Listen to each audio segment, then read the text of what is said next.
So you've probably been playing a bunch. You probably did notice that you have RTA open right now. And might you be one of those players that like, yeah, I don't really like to RTA. It's not my cup of tea. Or are you one of those players as me in like an RTS where you play Age of Empires and you prefer to first build up a whole team before you start attacking the other player? That's definitely me. I don't like to RTA with like 5 or 6 units draftable. But you still want to do your RTA for mainly one reason. And that is the shop. The shop in here is actually really good, and you can get upwards towards 2,000 of this every week. So that does mean if you're watching this on the Sunday where it's going to be posted, you only have like pretty much the Sunday left to get those things. What's real good on this?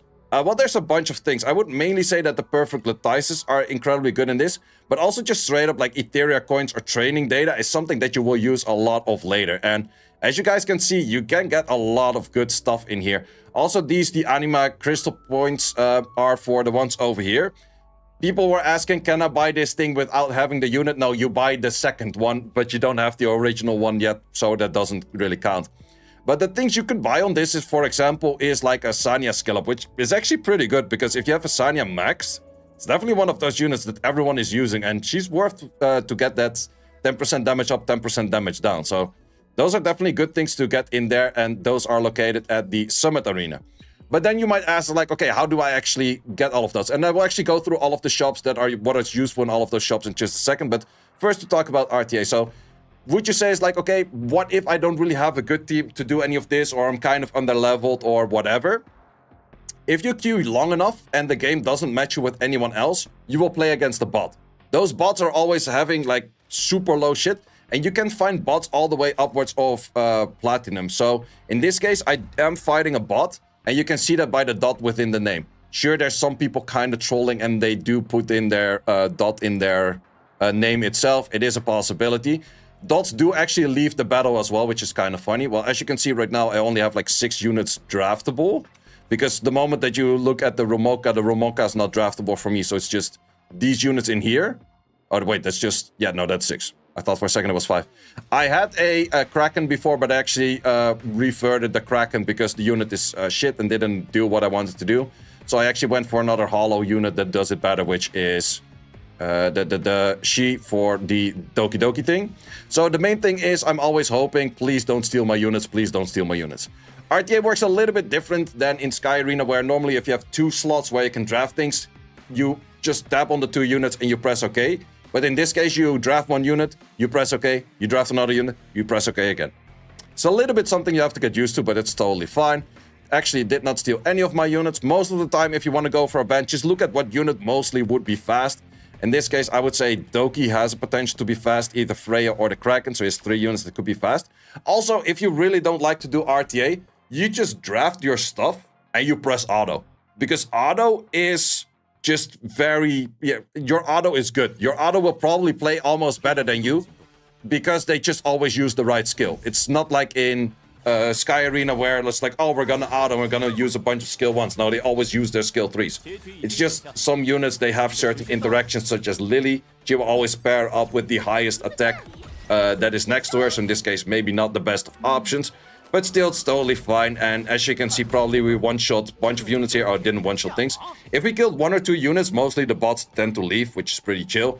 They mostly do take their time a little bit for their own hits, but let's see, I still start lapping. If I kill this, kills 1 or 2 units, kills 1 unit. After this, nope, not leaving as of yet. Not leaving yet.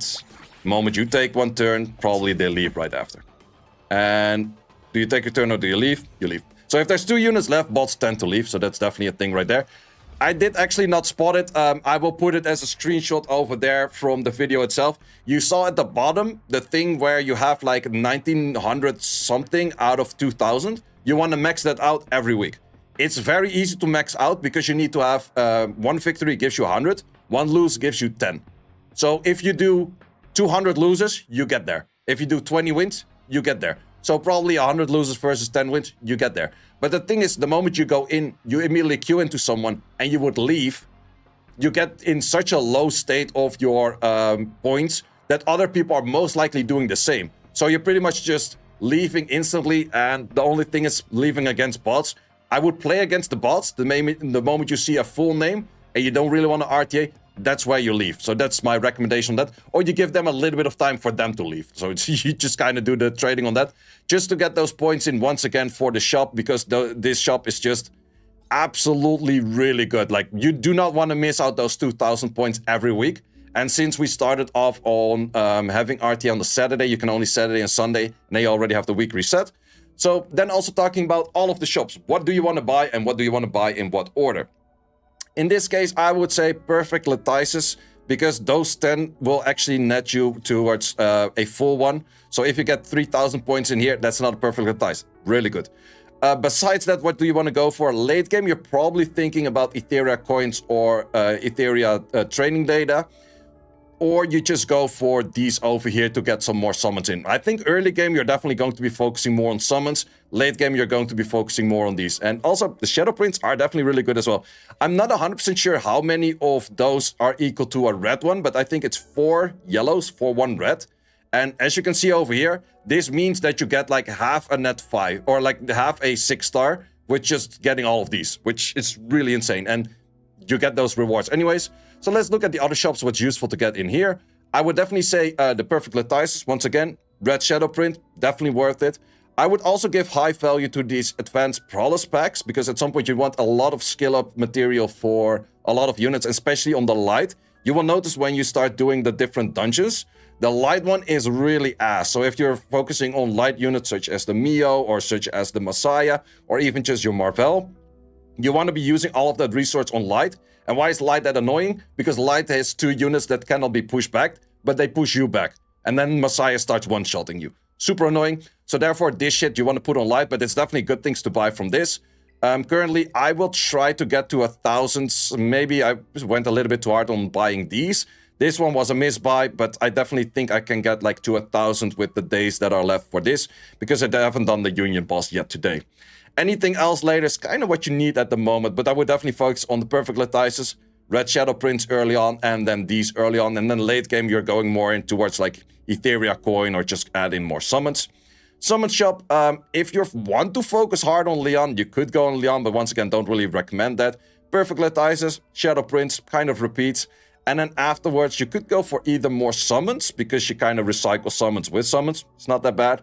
Or once again, like the Prowler supply packs to get more in light. Like, putting this shit in light is really nice. Arena shop, we did already talk about the Summit Arena. Etheria Arena, slightly different. Once again, perfect lattice. If you do go for refreshes, where you do get like the 10 extra refreshes, you definitely can get the perfect lattice. Without that, probably you don't get that close, but I would still focus mainly on the perfect lattice, and then everything else kind of comes later. So once again, I would say the other lattice is probably really nice as well, and then the shadow prints. Anima shop, you can get a good dupe in here, but then again, for the ones, I think that these are actually changing which ones are in this shop every time. You get this material from not that many places, so you have to keep that in mind. You can actually buy them over here. You can get them from one of the achievements that's currently, or one of the events that's currently running. This one, she gives it over here twice. So you're probably gonna get this material more through events and stuff. So you could be waiting all the way to get like a dupe on your LD is an option. But otherwise, I would say, especially for like a Sanya or a Shiaka the Echo, if you use that a lot, or even a Gray. Gray is really good for this as well. If you focus a lot on Gray, it's definitely a good one, because you get the duplicates. And the main thing that you're focusing on with the duplicates to try to get, sure, you get some things here and there which are pretty nice, but the main thing you want to focus on is that final one. The final one is really good. Also, I think she gets extra healing, like 10% extra healing is really good on Sanya. But this one, 10% damage reduction. Sure, for Gray, it's also interesting for the damage up, but the damage reduction in here is really, really strong. So that's where you kind of get the dupes, and the dupes become useful. The other stats of more HP and stuff, it's kind of nice, but you're mainly focusing on this one or on the 2. For some of the other units, it kind of depends what they have. Like crit rate 8 definitely helps out for damage dealing characters as well. So there are some nice things for the dupes. Might you ask, like, oh, but dupes don't work in RTA? That was actually a misconception that was given by one of the developer talks. They said in RTA, the dupes don't matter much. But not mattering much still means that they're activated. The thing that they were referring in that case was you don't get an increase, or you don't change like the whole mechanic of a skill or of a unit or something like that. You have some different games like Genshin Impact or Wuthering Waves. If you have 6 dupes, your character becomes like 6 times as strong. It is not the case in this case, so therefore dupes are still have some value, but it's not a crazy amount of value. So that's pretty much that. And those are all of the shops that we currently have. We will have one extra shop at some point, which will be the module shop. I think it is open from probably the 2nd week. And there you can pretty much buy modules for a specific type. And in that case, I would recommend to focus on the modules that you find more difficult to farm, but you still want to get. And so I would not really focus on, for example, let's say you're farming a lot of Doki Doki. You do want to get more Swift Rush, but you're already farming a lot of Swift Rush. So you can maybe better throw those materials towards getting more Bulwark because you're not farming that much Aurora or something like that. So those are all of the shops explained and the recommendations for those shops. And also the recommendation, once again, to just simply do your RTA. Even if you don't like it, just go in, do your RTA. Oh, we're actually one very important thing that we did forget. Fearless Arena. So what is Fearless Arena? If you haven't looked at it, you queue up with 8 people, you go into a room and you have a knockout stage. Pretty cool, really like it. But you also have special rewards over here. The rewards in here do actually count towards getting your 2000 points for the RTA shop as well. But the main important one is play it 3 times. Go in, lose against the first person, go out, repeat, whatever. It doesn't really matter what you do. But you get 100 extra stability in here, and I think you can get that. I'm not sure how often this resets, if it's every week or something, but that's just extra stability. You can play the game more. Just go in, lose, go out, leave the match. I don't care. Or just actually go for a win. But it's definitely really nice to get those in for just a bunch of extra rewards. And that is all for this video, guys. Hope you enjoyed this one. If you haven't yet, subscribe to the channel, like this video, and see you as always in the next one. Thanks for watching. If you would like to see more guides, join the Discord and check out the content tab for the guide video archive, which contains all of the guides that you might need. Hope to see you there.